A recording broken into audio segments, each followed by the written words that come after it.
In part 4, we're going to get into the discussion on the famous BC453 or the R23 ARC-5 Q-Fiver. This is a low frequency radio that goes from 190 to 550. We're going to cover how to use that receiver, how to use a converter ahead of it in order to make a small dual conversion receiver. We're also going to try some avant-garde methods of getting selectivity from receivers like that 40-meter receiver we had that we knew was close to 20 kilohertz wide. How can we work on the selectivity in that receiver? We're going to try a magic box called a Q-Fiver. We're also going to try a McCoy lazy man's Q-Fiver approach, where we use a Gimmick capacitor to try to get one of the IF stages to act like a regenerative stage, a regenerative IF stage.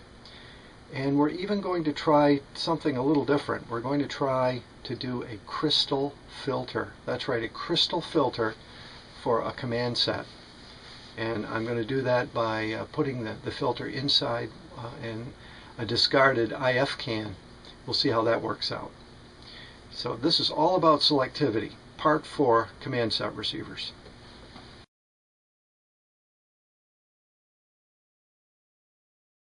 There were a lot of low-frequency navigation receivers built, lots of model numbers, and there were also some late-model civilian-type navigation receivers built in the same way with Loctal tubes. This is an R11 receiver.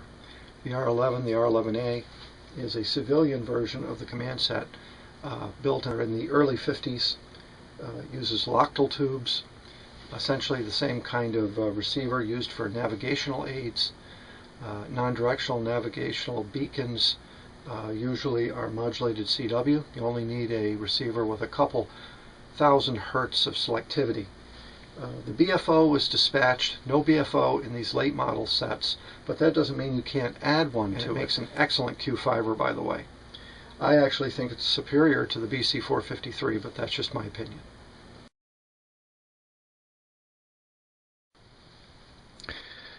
So to make an 85 kilohertz BFO coil, all we're going to do is we're going to take this coil form. It's got a ferrite slug inside.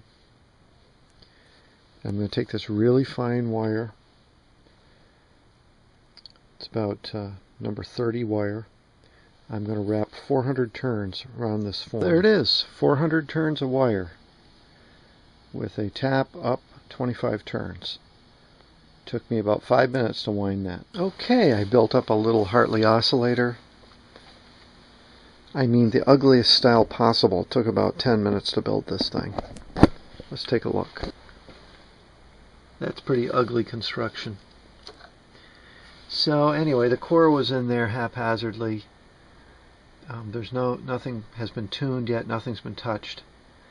And it's oscillating merrily at 77 kilohertz, so it's a little bit low in frequency. Okay, let's take a tuning tool to this thing.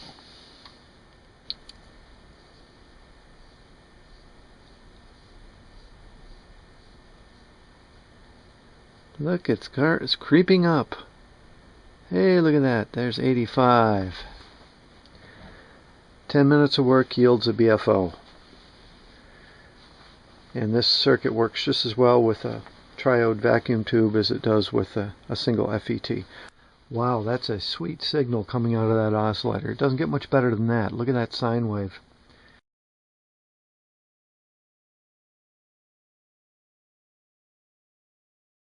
We got our trusty navigational receiver that tunes from 200 kilohertz to 550 kilohertz. Our first step was to connect to the grid cap on the mixer.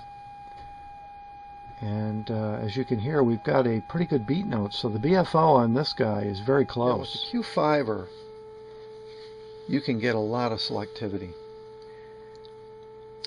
by pulling the slugs completely out of the cans, all the way out. And I have all 3 of them out as far as they'll go. You can achieve some stellar CW type selectivity.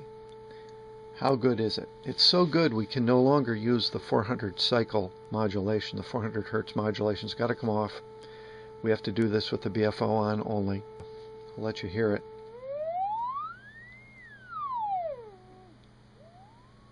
It's almost gone on the other sideband.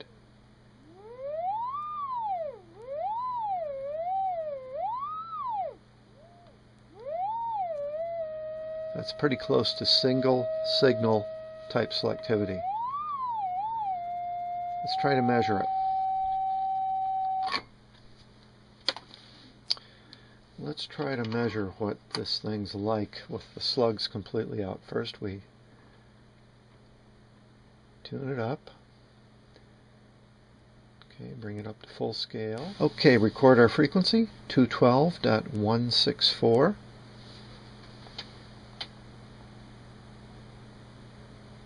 And then we come down. It's 211.853. Wow. So that's pretty good news for a ham of the 1950s who had a fairly primitive receiver with a 455 IF. He would attach this receiver to it, and suddenly he would have excellent CW selectivity for the time. Now when you want to use the BC453 as a Q-Fiber with a commercial receiver, you typically tune the Q-Fiber to the IF of the receiver. So the Q-Fiber is not actually tuned other than some slight tuning within the passband of the IF transformer. So that's like passband tuning. So by attaching the BC453, what you're turning your simple single conversion receiver into, usually with only a couple of IF cans and a couple stages, is a dual conversion receiver with very good selectivity in its second IF. So when you're working with the BC453 and you want to figure out where to connect it, and the receiver doesn't have a a place to attach it like this this Heathkit, a nice phono jack in the back where you'd connect, where do you hook up? Basically, where you want to hook up is the output side of the first IF transformer. So basically the grid side of the first IF amplifier. That gives you the benefit of that transformer selectivity, but it doesn't give you excess gain. In other words, you wouldn't connect to the second IF. If you connected to the second IF, you'd probably have too much gain for the Q-Fiber, and believe me, there's plenty of gain there. All you'd be doing is amplifying noise. And typically you'd connect to that point in the receiver using a very small capacitor. 100 puff is adequate to connect to the IF. You also may need to readjust the IF transformer when you finally connect the Q-Fiber to it. So what I like to do is put a capacitor right at the IF transformer and then run some miniature coax to the back of the receiver where I can mount a phono plug or a BNC connector, and from that BNC connector we go with a piece of coax over to the BC453, attaching to the 453 as close as possible to the antenna connection so we do not pick up interference at the VLF frequencies. ST had an article by Lou McCoy, W1ICP, and it was basically called a poor man's Q-Multiplier. Took the second IF amplifier, which is a 12SK7, and he puts a capacitor between the plate and the control grid, and then inserts a potentiometer in the cathode to adjust the gain of the stage. And his capacitor is basically just a pair of wires that are brought very close to each other, probably less than 1 picofarad of capacitance. I know it's less than 1 picofarad because I actually tried it with a 10 picofarad NPO, and it absolutely was way too much. So that's giving me 1.509 times 2. So that's just a little over 3 kilohertz. That's not bad. We've gone from 19 or 20 kilohertz down to about 3 kilohertz. That's not bad at all. So Lou McCoy's poor man's Q-Multiplier works pretty well. I mean, it's not probably working as well as a real Q-multiplier, but with one little gimmick capacitor and moving a wire and adding one potentiometer, I think it's quite a worthwhile improvement. This is the McCoy Q5er. Boy, is it sharp. And it also tends to go unstable, so you can't really tell what you're doing with it. Yeah, see, it just went into oscillation there. It's not the most stable circuit in the world. And it has a lot to do with the quality of the capacitors that are in this receiver.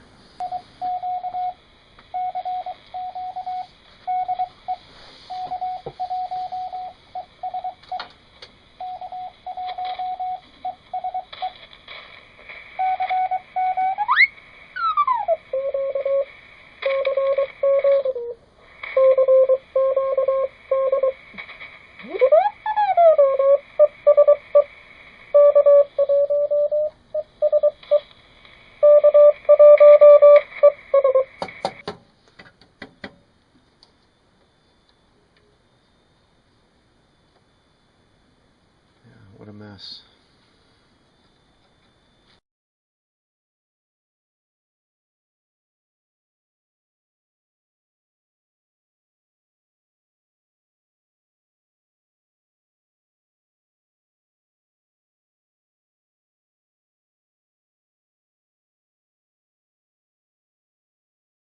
Well, good morning to you, Steve, and look at all the people that left in between us.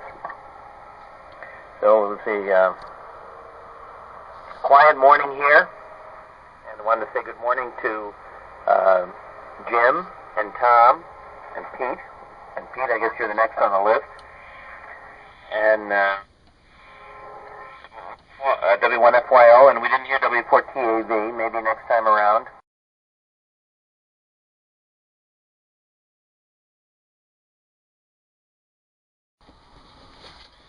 Okay, we've got our little converter, and I put in a 9.7 megahertz crystal, so that's going to allow us to tune WWV at 10 megahertz as well as a 30 meter CW band.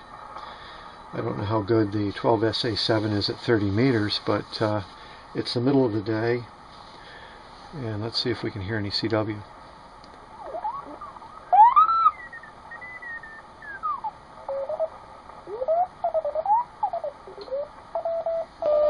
Okay, here's WWV at 10 megahertz. It's a little bit narrow for WWV since I have it set up for the CW. It's picking up just one of the sidebands probably. So I'm listening to a little bit of 80 meter CW with the converter.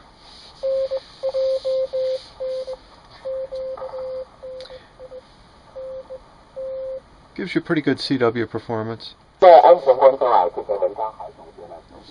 With AM signals, we have the selectivity too tight.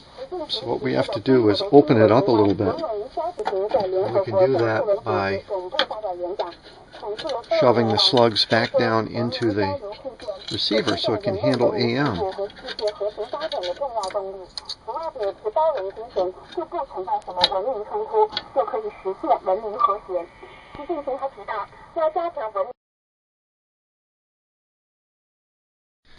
So the first thing we're going to try is the simple Q-multiplier. This is the old circuit that has been around for a long time. Basically, I've tuned it up so that it works at the IF we're interested in, which is 2830 kilohertz. It's a fairly high frequency for a Q-multiplier, but as you're going to see, it's doing the job for this 7 megahertz receiver. This is the 49 meter band, and we've got 2 stations, obviously. The receiver really can't separate them. I'm going to try the Q-multiplier. By the time we enter in, to the final three. こちらは NHK-Y ラジオ日本 NHK の国際放送 Don't you realize that the Soviet Union is already gone? And you're watching the demise of the great...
Just how selective the Q-multiplier can make a CW signal.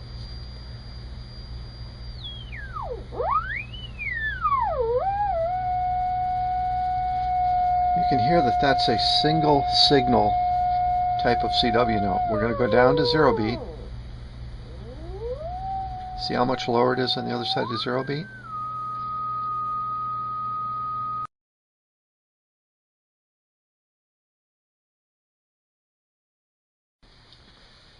So here we are. I hope this represents an interesting part of this video to you. We are going to attempt to take an ordinary crystal, and this is a marine band crystal that just happens to be 5 kilohertz within 2830.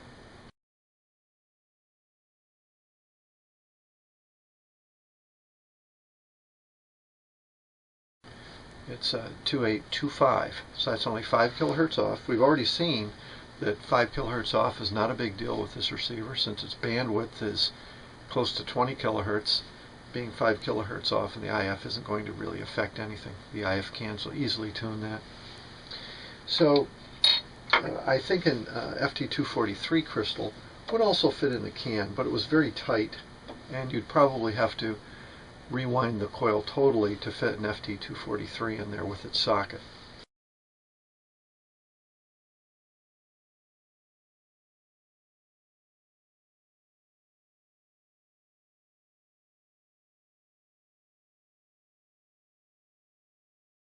But the HC6 and smaller crystals, small computer crystals, would certainly fit into the can without much trouble.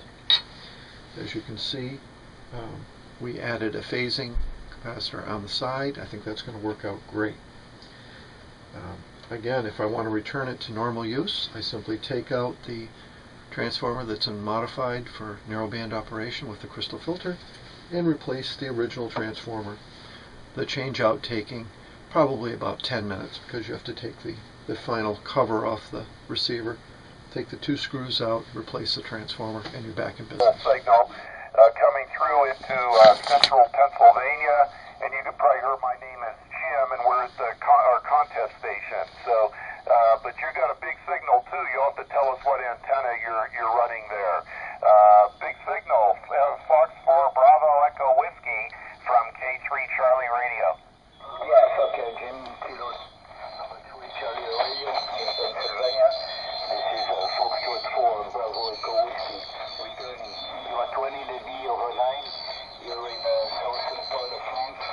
I'm living in a little village near the Mediterranean border at 500 miles south of...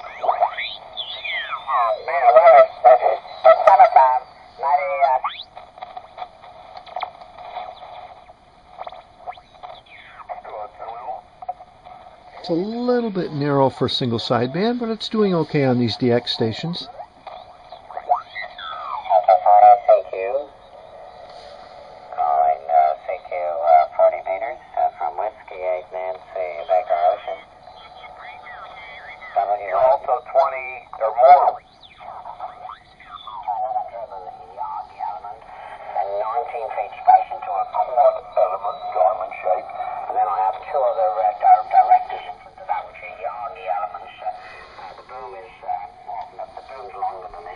Talk about what we've done here.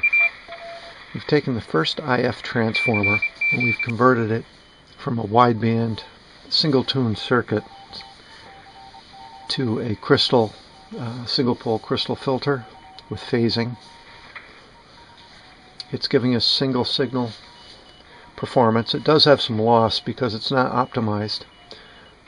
I simply wound about 25 turns center tapped on the tune circuit, and of course that brought the resonant frequency of the device down, so I had to change the 180 picofarad capacitor that resonates that first tune circuit.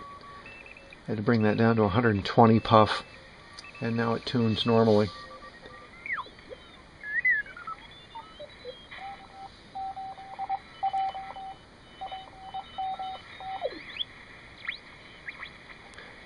Got it set up for lower sideband. I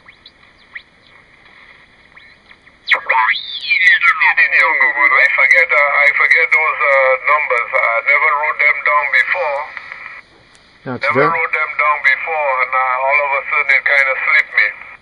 But you see, Alan, that happened when you have... it's very sharp. It's probably a little too sharp for sideband. Those that like very sharp sideband filters will like it, and those that like more fidelity will hate it. But for CW, it really is quite amazing. Very sharp on CW. And this is a Saturday morning about 6 in the morning. So the band is fairly quiet. There's not a lot of strong signals on. But it sure is well behaved compared to that 20 kilohertz bandwidth.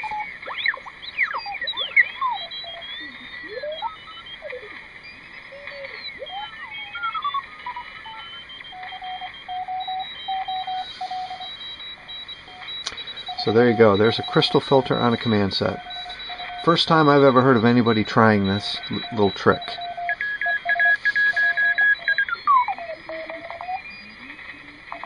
It's really got some selectivity. Well, as you know, these receivers are becoming harder to find. These receivers that we're working with in these videos are all highly modified by hams through the years. They're pretty much cast-offs and damaged receivers.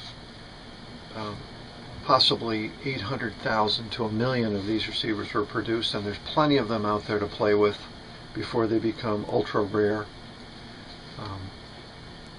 They're good to learn on and learn about super heterodyne receivers, but remember, they are wartime relics and they have to be treated with respect. Let's not cut them up any more than they are now.